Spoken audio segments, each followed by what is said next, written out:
Hola a todos y a todas. En este video vamos a revisar de forma muy sinóptica al recurso de casación en la forma.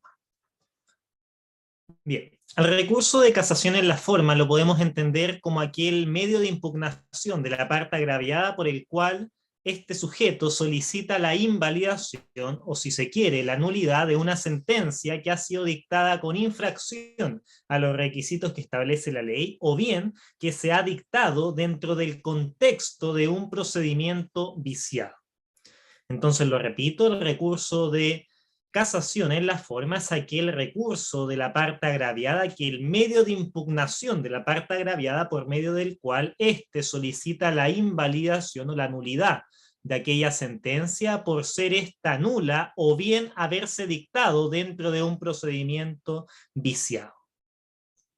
Bien, las características que es posible esgrimir a propósito de este importante medio de impugnación son las siguientes. En primer lugar, se trata de un recurso de carácter extraordinario, es decir, no está dispuesto o no es procedente para la generalidad de las resoluciones, sino que tan solo para ciertas y determinadas resoluciones que ya vamos a hacer notar cuáles son, y tampoco se requiere el simple agravio para que sea procedente, sino que adicionalmente es necesario que se verifiquen otros requisitos sobre los cuales ya vamos a pronunciarnos. En segundo lugar, otra característica del recurso de casación en la forma es que se trata de un recurso de derecho estricto, un recurso particularmente formalista, tanto en su escrito de interposición como también en su tramitación, por lo que supone siempre que a partir de él se le realice una interpretación stricto sensu. Es un recurso de derecho estricto y por lo tanto ha de interpretarse siempre en un sentido restringido y no ampliarlo más allá de lo que del tenor literal del texto sea posible extraer. En tercer lugar, otra característica del recurso de casación en la forma es que emana este recurso de las facultades jurisdiccionales de los tribunales, y en particular de los tribunales superiores de justicia. En cuarto lugar, el recurso de casación en la forma es un recurso de nulidad. Esto en contraste a los recursos de enmienda o los recursos de modificación, si se quiere. Los recursos de nulidad son aquellos que buscan la invalidación de una determinada resolución. Esta característica la comparte con el recurso de casación en el fondo, con el recurso de revisión y también en materia penal con el recurso de nulidad. Bien, por último, pudiésemos señalar que como quinta característica del recurso de casación en la forma es que este recurso no constituye instancia.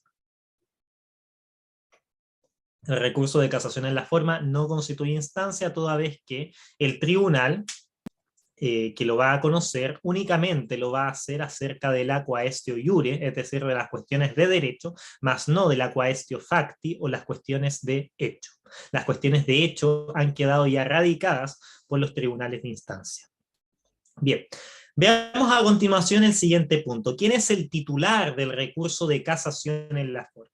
Naturalmente, como en todo recurso, el titular es la parte agraviada, pero aquí adicionalmente debemos agregar que será el titular la parte agraviada que cumpla con ciertos requisitos o presupuestos. ¿Cuáles son estos? En primer lugar, que haya sufrido un daño y ese daño únicamente sea posible repararlo por medio de la declaratoria de nulidad. Esto en razón del principio de trascendencia de la nulidad. La nulidad sin perjuicio no opera. Ya de entenderse siempre la nulidad como una herramienta de última ratio, es decir, una herramienta de última opción, de última instancia, si se quiere, en un sentido amplio.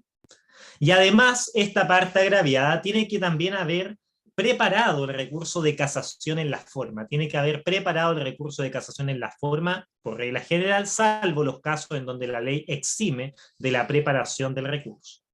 Bien, veamos a continuación cuáles son aquellas resoluciones respecto de las cuales procede el recurso de casación en la forma. En primer lugar, procede en contra de sentencias definitivas sin importar la instancia en que ésta se encuentre. En ese sentido, procede en contra de sentencias definitivas de única instancia, sentencias definitivas de primera instancia o bien sentencias definitivas de segunda instancia.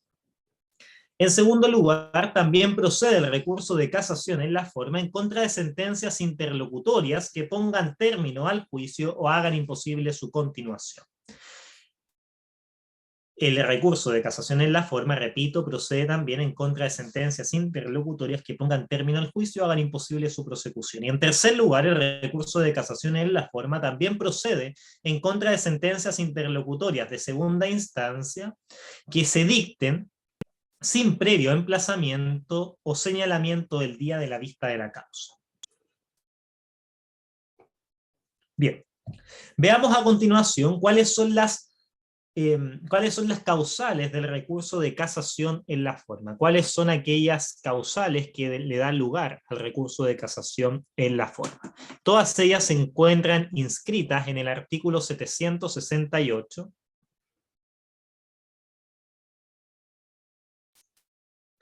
del Código de Procedimiento Civil.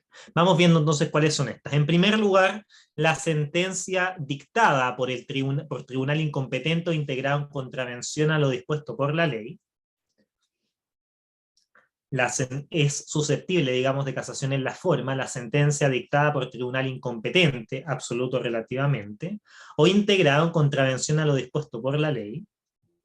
En segundo lugar, también es procedente el recurso de casación en la forma en contra de la sentencia dictada por juez carente de competencia subjetiva, esto es, juez legalmente implicado o juez a cuyo respecto se encuentra una recusación en estado pendiente. En tercer lugar, también es susceptible el recurso de casación en la forma la sentencia acordada en tribunales colegiados con infracción al número de participantes o votos. En cuarto lugar, también es procedente el recurso de casación en contra de aquella sentencia que adolece del vicio de ultrapetita o extrapetita, es decir, vicios de competencia específica. La ultrapetita se entiende como aquel vicio que se configura a partir de la situación en donde el tribunal otorga más allá de lo que se pide, y la extrapetita es aquel vicio que se configura cuando el tribunal entrega, concede algo no sometido al tribunal, algo no solicitado, básicamente. Un ejemplo de ultrapetita sería en el supuesto en donde yo, producto de haber sido víctima de un cuasi delito civil, solicito una indemnización de perjuicios ascendente a 10 millones de pesos, pero el tribunal, en atención a todos los antecedentes del caso, me concede una indemnización por 25 millones de pesos. En ese caso, la parte agraviada, es decir, el demandado, el autor, el hechor de este cuasi delito civil, va naturalmente, entre otros recursos, deducir el recurso de casación en la forma por el vicio de ultrapetita. ¿Por qué? Porque el tribunal está concediendo más allá de lo pedido. Y la extrapetita se da cuando el tribunal concede algo distinto a aquello que las partes solicitaron, es decir, cuando el tribunal se extiende a puntos no sometidos a la decisión del tribunal. Por ejemplo, yo, producto de un incumplimiento de contrato, solicito el cumplimiento forzado, pero el tribunal concede la resolución del contrato conforme dispone el artículo 1489 del Código Civil. Bien. En quinto lugar, otra causal del recurso de casación en la forma es aquella sentencia dictada con infracción a los requisitos del artículo 170 del Código de Procedimiento Civil, o sea, aquella sentencia que ha omitido alguno de los requisitos contemplados en el artículo 170 del Código de Procedimiento Civil a propósito de la forma de la sentencia definitiva, será susceptible de anulación por medio del recurso de casación en la forma. Dentro de esta hipótesis también cabe el supuesto de el vicio de citra petita, es decir, aquel en donde se me ha concedido menos de aquello que he solicitado. Cabe, digamos, dentro de esta causal del número quinto del artículo 768, dado que el tribunal en ese caso no se estaría pronunciando acerca de la totalidad de acciones y excepciones esgrimidas durante el pleito. Bien, en sexto lugar, también sería una causal del recurso de casación en la forma aquella sentencia dictada en circunstancias de existir otra sentencia con autoridad de cosa juzgada. Entonces también es una causal del recurso de casación en la forma aquella sentencia que ha sido dictada en circunstancias de que ya existía otra sentencia sobre el mismo asunto con autoridad de cosa juzgada. En séptimo lugar, también procede el recurso de casación en la forma en contra de aquella sentencia que contiene decisiones contradictorias. En contra de aquella sentencia que contiene decisiones contradictorias. Por ejemplo, la sentencia señala que el medio de prueba X va a ser improcedente en base a haberse adquirido, digamos, de forma fraudulenta. Pero luego la parte resolutiva, el tribunal señala que en base al medio de prueba X se da por acreditado el hecho. En ese caso hay una contradicción vital, hay una contradicción conceptual insoslayable que únicamente puede ser reparada por algún medio de impugnación y en particular con la casación de forma. Bien, y por último, en noveno lugar, también es causal el recurso de casación en la forma la sentencia que haya omitido algún trámite o diligencia declarado esencial por el legislador. Entonces también será, me salté una causal. El número octavo señala que también procede el recurso de casación en la forma en contra de aquella sentencia dictada en apelación legalmente desistida. O sea, una apelación se desiste, pero el tribunal, la corte, en particular, de igual manera, dicta la resolución, dicta la sentencia definitiva, y en ese caso es susceptible del recurso de casación en la forma. Y por último, en noveno lugar, ya lo estaba adelantando, procede también el recurso de casación en la forma en contra de aquella sentencia que ha omitido algún trámite o diligencia declarado esencial por la ley. Esta última causal es la única causal que se refiere a cuestiones de procedimiento viciado. Del numeral primero al numeral octavo se refiere a vicios que es posible advertir dentro de la sentencia misma que se pretende impugnar por medio de la casación en la forma. En cambio, el numeral noveno establece una causal distinta, una causal ya no vinculada directamente a la sentencia, sino que una causal vinculada al proceso dentro del cual se dictó dicha sentencia. Y en ese sentido debemos pronunciarnos, debemos remitirnos a qué es aquello que el legislador entiende como trámite esencial. Y frente a eso el legislador realiza una enumeración de cuáles son aquellos trámites o diligencias establecidos como esenciales. En primera instancia, esos trámites esenciales se encuentran configurados en el artículo 795 del Código de Procedimiento Civil, y en segunda instancia se encuentran enlistados en el artículo 800 del Código de Procedimiento Civil. Serán trámites esenciales de primera instancia, conforme dispone el artículo 795, el emplazamiento, el llamado a las partes a una audiencia de conciliación, la resolución que recibe la causa a prueba, la práctica de diligencias probatorias con las citaciones correspondientes, la citación para oír sentencia, entre otras. Y serán trámites esenciales de la segunda instancia el emplazamiento, la agregación de instrumentos con las citaciones que correspondan y cuando estos sean procedentes, la citación para la vista de la causa, la fijación de la causa en tabla, entre otras. Esos son entonces los trámites que se consideran esenciales dentro del procedimiento a la luz de lo dispuesto en el artículo 795 a propósito de la primera instancia y el artículo 800 a propósito de la segunda instancia. Bien, esas entonces son las causales que han de dar lugar al recurso de casación en la forma. Vamos ahora a analizar el plazo para interponer el recurso de casación en la forma. En contra de las sentencias de primera instancia, se debe interponer el recurso de casación en la forma dentro del plazo para apelar. Y el plazo para apelar va a depender si se trata de una sentencia interlocutoria o bien de una sentencia definitiva. Porque recuerden ustedes, las sentencias interlocutorias que pongan término al juicio, hagan imposible su prosecución, son susceptibles de casación en la forma y en cuyo caso va a proceder dicho recurso conjuntamente a la apelación en el plazo de 5 días. En cambio, si se está deduciendo recurso de casación en la forma en contra de sentencia definitiva dictada en primera instancia, ha de deducirse conjuntamente con la apelación en el plazo de 10 días. Entonces, el plazo de 5 días es para sentencias interlocutorias y de 10 días para las sentencias definitivas. Bien, ahora, en contra de sentencias que no sean de primera instancia, el plazo es de 15 días desde la notificación de la resolución. 15 días desde la notificación de la resolución.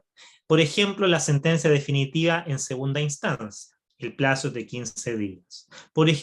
Sin embargo, esto admite una excepción, que es el plazo para interponer el recurso de casación en la forma en contra de la sentencia definitiva pronunciada en el juicio de mínima cuantía.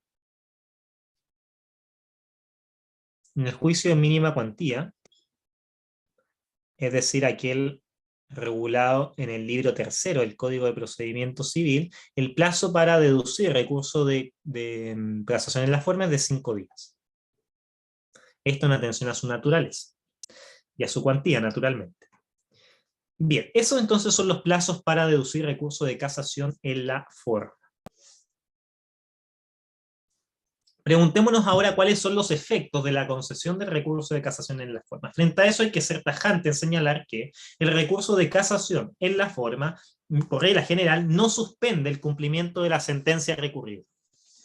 El recurso de casación en la forma, por regla general, no suspende el cumplimiento de la sentencia recurrida.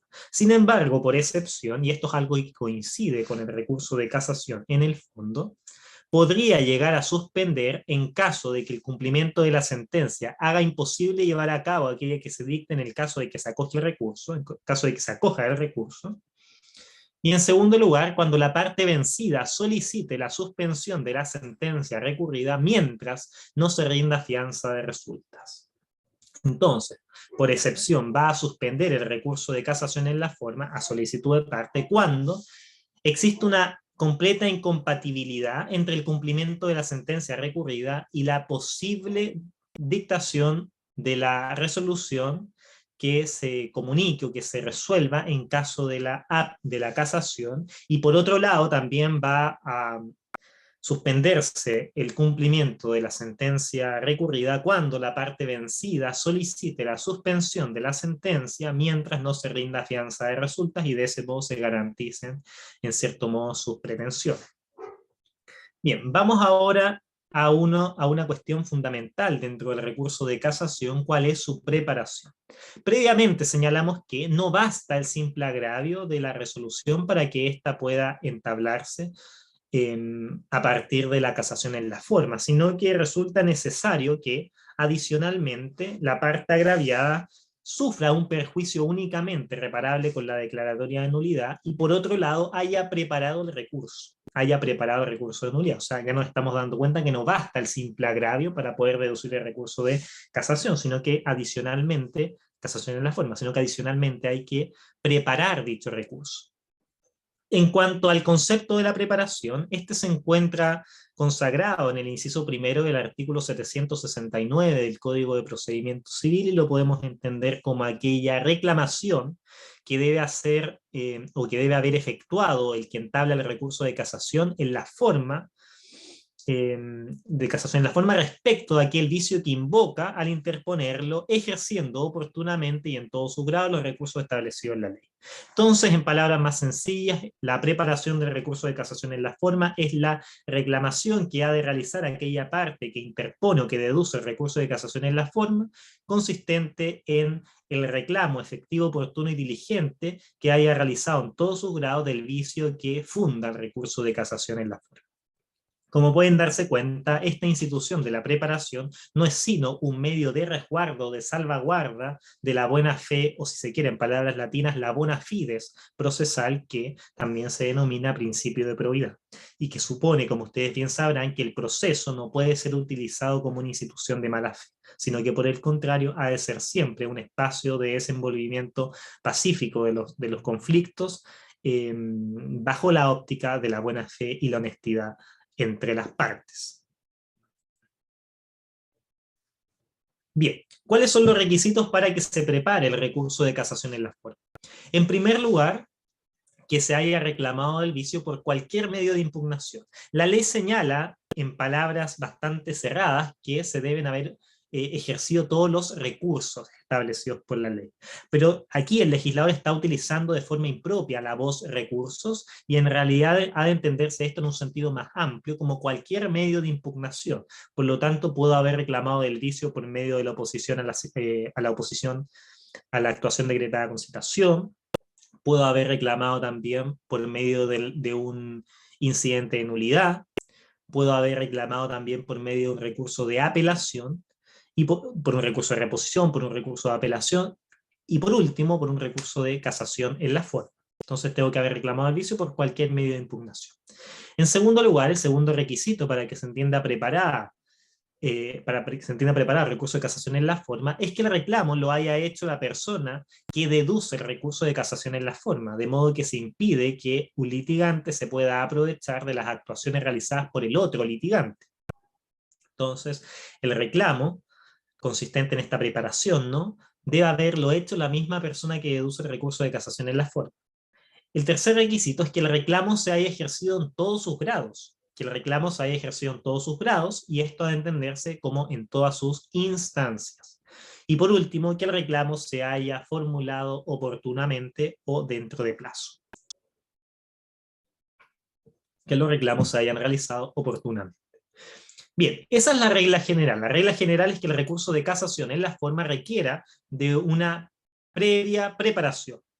Sin embargo, existen situaciones que el legislador ha eximido de esta obligación de preparación. ¿Cuáles son estos?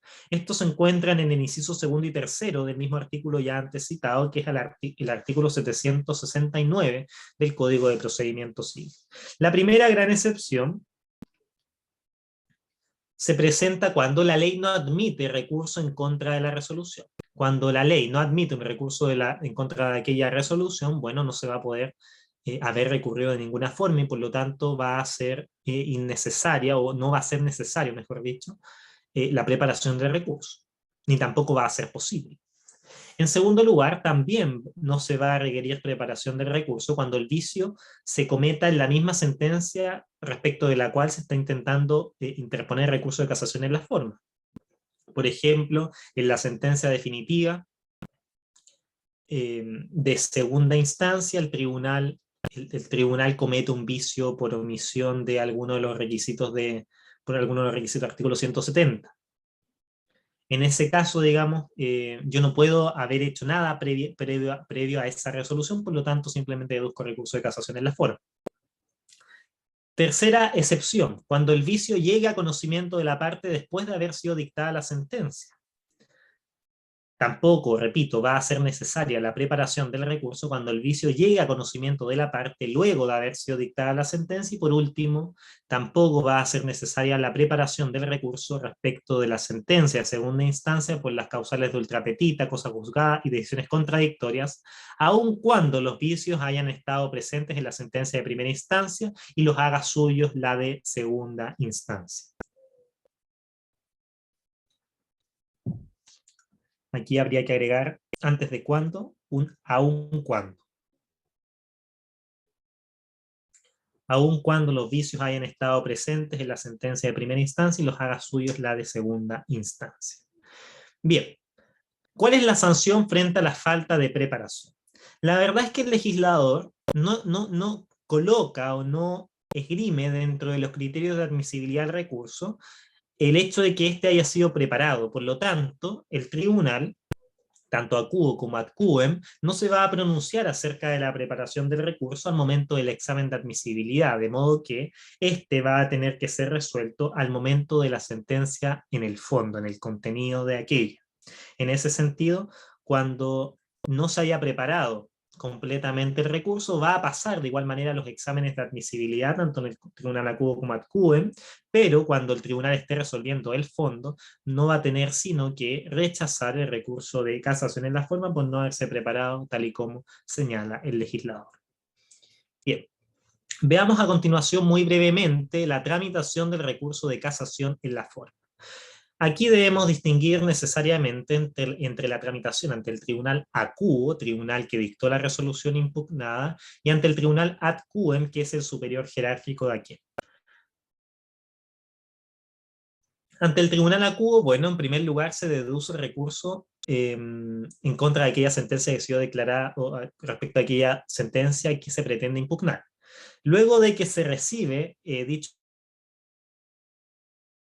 recurso, el tribunal debe realizar un examen de admisibilidad, que es un examen esencialmente formal, en donde el tribunal debe únicamente poner ojo a si se dedujo dentro de plazo y si se dedujo con patrocinio de abogado habilitado. Esos son los únicos dos criterios que establece la ley al momento de la admisibilidad en primera instancia. Si el recurso se interpuso dentro de plazo y si está patrocinado por abogado habilitado. Ahora bien, si cumple esos requisitos formales, el tribunal va a tener que declarar admisible el recurso de casación en la forma, no en su mérito, sino que tan solo en su forma, y va a tener que tener lugar la remisión electrónica por interconexión al tribunal ad quem, al tribunal superior jerárquico. Luego, la segunda posibilidad es que el recurso no cumpla con los requisitos formales de su interposición, y en ese caso el tribunal lo va a declarar inadmisible, y en contra de aquella resolución procede reposición dentro de tercero día, es decir, un recurso de reposición especial en contra de interlocutorias. Bien, en caso que se declare admisible, entonces se va a remitir electrónicamente el expediente, los antecedentes y la causa en general al tribunal ad quem, o tribunal al tribunal, digamos, superior jerárquico. Una vez que ingresa, el secretario del tribunal debe dictar, digamos, el certificado de ingreso, debe enunciar el certificado de ingreso. Luego de eso viene el examen de admisibilidad por parte del tribunal ad quem. El tribunal debe realizar ad quem, o tribunal superior jerárquico debe realizar un examen de admisibilidad, el cual se conoce en sala y en cuenta. El examen de admisibilidad siempre es en sala y en cuenta, es decir, sin alegatos, con la sola relación desformalizada del relator. ¿Cuáles son los criterios que ha de tomar en cuenta el juez, los jueces, para admitir el recurso de casación en la forma en este tribunal ad quem? En primer lugar, debe determinar si la naturaleza de la resolución permite el recurso de casación.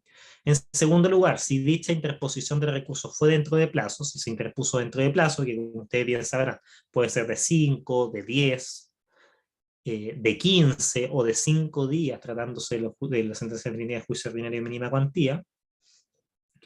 En tercer lugar, debe tomar en cuenta si es que el recurso está patrocinado por abogado habilitado para el ejercicio de la profesión. En cuarto lugar, también tiene que estar atento a si se menciona el vicio en que se funda el recurso de casación en la forma. Y en quinto lugar, debe estar atento a si se menciona la ley que concede el recurso por la causal invocada. Si se menciona o no la ley, disculpen, que concede el recurso por la causal invocada. Aquí le surgen, una vez que ya realiza este examen el tribunal, varias posibilidades, 3 en particular. La primera es, en caso de que el tribunal estime que el recurso cumple con todos los requisitos formales. Si el tribunal estima que el recurso cumple con todos los requisitos formales, la va a declarar admisible y va a decretar la resolución autos en relación. Va a dictar la resolución autos en relación, que es una resolución inimpugnable. En segundo lugar, disculpen, si el recurso no cumple con todos los requisitos formales, el tribunal lo va a declarar inadmisible por resolución fundada, por ejemplo, inadmisible por extemporáneo, inadmisible por improcedente, etc. En contra de esta sentencia que rechaza, digamos, la admisión del recurso de casación en la forma por el tribunal ad quem, procede reposición dentro de tercero día. Nuevamente, recurso de reposición en contra de sentencia interlocutoria. Y la tercera posibilidad es que el recurso no cumpla con los requisitos, pero el tribunal advierta que es posible dictar una casación de oficio, en cuyo caso va a tener que dictar autos en relación y escuchar los alegatos de los abogados en estos casos. Bien, una vez que se declara admisible, se decreta autos en relación, viene la vista de la causa. Bueno, viene todo el trámite de la vista de la causa, que es propio del recurso de apelación. O sea, aquí rigen las reglas que al efecto están expresamente señaladas para la apelación. Bien,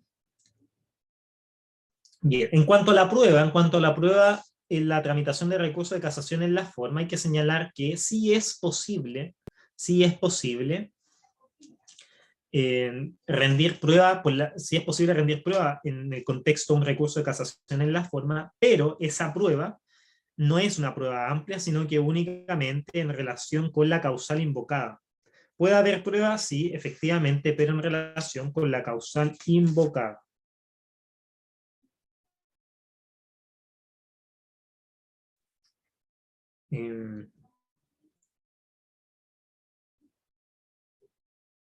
Bien.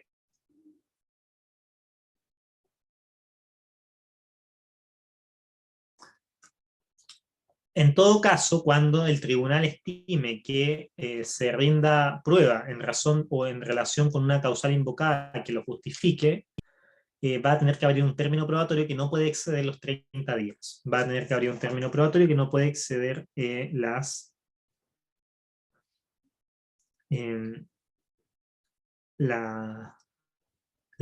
30 días. El artículo 783, que era el que estaba buscando, se refiere a la vista de la causa en el recurso de casación en la forma y también paralelamente al recurso de casación en el fondo. Este artículo señala: en la vista de la causa se observarán las reglas establecidas para las apelaciones. La duración de las alegaciones de cada abogado se limitará a 1 hora en los recursos de casación en la forma y a 2 horas en los recursos de casación en el fondo. En los demás asuntos que conozca la Corte Suprema, las alegaciones solo podrán durar media hora.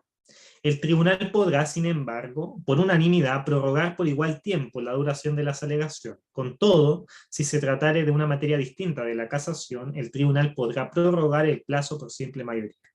Las partes podrán, hasta el momento de verse el recurso, consignar por escrito, firmado por un abogado que no sea procurador del número, las observaciones que estimen convenientes para el fallo del recurso.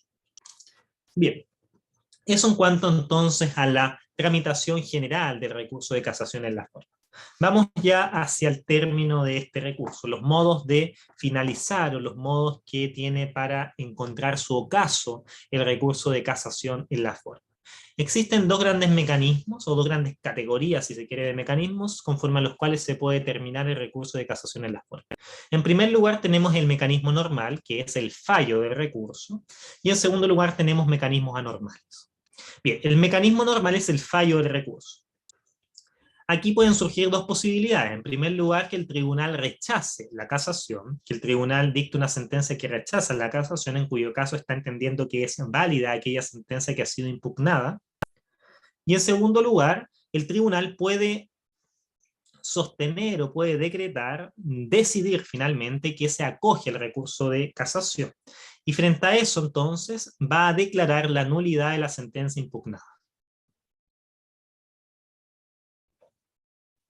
Entonces, en caso de que el tribunal acoja la casación en la forma, va a declarar la nulidad de la sentencia impugnada. Y aquí surgen dos posibilidades en cuanto a quién va a tener que ser quien deba redactar una nueva sentencia de reemplazo. La primera posibilidad es que el tribunal ad quem sea quien reenvíe al tribunal a quo el expediente para que se dicte una sentencia de reemplazo. La primera posibilidad es que el tribunal ad quem reenvíe al tribunal a quo el expediente y los antecedentes del caso para que éste sea quien finalmente dicte una sentencia de reemplazo. Pero existen otras circunstancias en donde el tribunal ad quem va a tener que ser quien dicte la sentencia de reemplazo. Entonces existe otra posibilidad, que es que el tribunal ad quem sea quien finalmente dicte una sentencia de reemplazo. Y esto va a tener lugar cuando el fundamento del recurso haya sido una de las siguientes causales que a continuación relataré. En primer lugar, la causal de ultra petita, cuando sea el fundamento del recurso de casación, la ultra petita, la omisión de requisitos del artículo 170 del Código de Procedimiento Civil referido a la forma de la sentencia definitiva. En tercer lugar, cuando estemos en presencia de la causal de la cosa juzgada alegada en juicio. Y en cuarto lugar, cuando estemos en presencia de decisiones contradictorias. En esas cuatro causales, Cuando el recurso de casación en la forma se funda en alguna de esas 4 causales y el tribunal acoja el recurso de casación en la forma, va a tener que ser él, es decir, el tribunal ad quem, quien dicte la sentencia de reemplazo. En todos los demás casos va a reenviar el expediente al tribunal acuo para que sea este quien dicte la sentencia de reemplazo. Por ejemplo, cuando se infringe algún trámite esencial, cuando estamos en presencia de tribunal incompetente, cuando estamos frente a una conformación del tribunal colegiado con infracción a lo dispuesto por la ley, cuando tenemos falta de competencia subjetiva, implicancia o recusación pendiente, etc. En todos esos casos, reenvía el expediente al tribunal acuo. Hay circunstancias que en la práctica se verifican en donde el tribunal ad quem, para simplemente evitar la declaratoria de nulidad, reenvía la sentencia al tribunal acuo para que éste corrija, digamos, el defecto. Bien, luego tenemos mecanismos anormales de poner término al recurso de casación en la forma, algunos de los cuales se encuentran derogados o parcialmente derogados. La primera forma de poner término anormalmente al recurso de casación en la forma es por deserción, por falta de comparecencia ante el tribunal ad quem. Deserción por falta de comparecencia. Hoy en día eso se encuentra prácticamente derogado porque ya no existe obligación de comparecencia. En segundo lugar,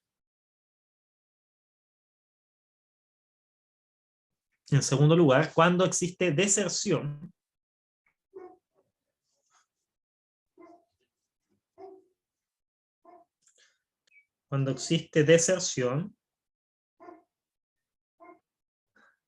por incumplimiento de la carga de compulsas, también se encuentra hoy en día, derogado prácticamente.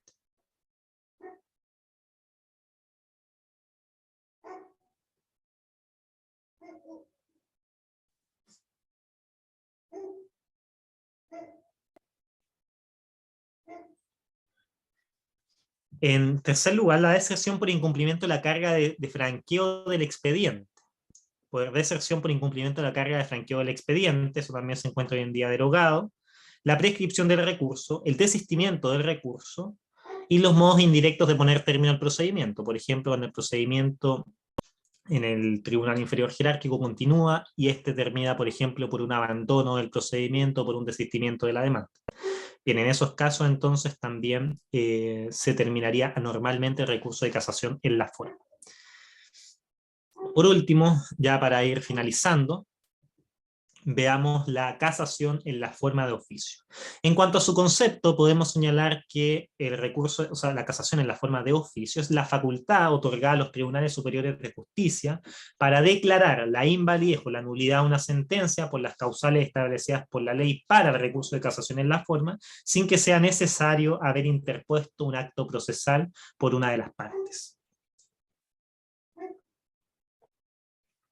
En cuanto a sus características, podemos señalar las siguientes. En primer lugar, se trata de una aplicación del principio inquisitivo o principio de oficialidad.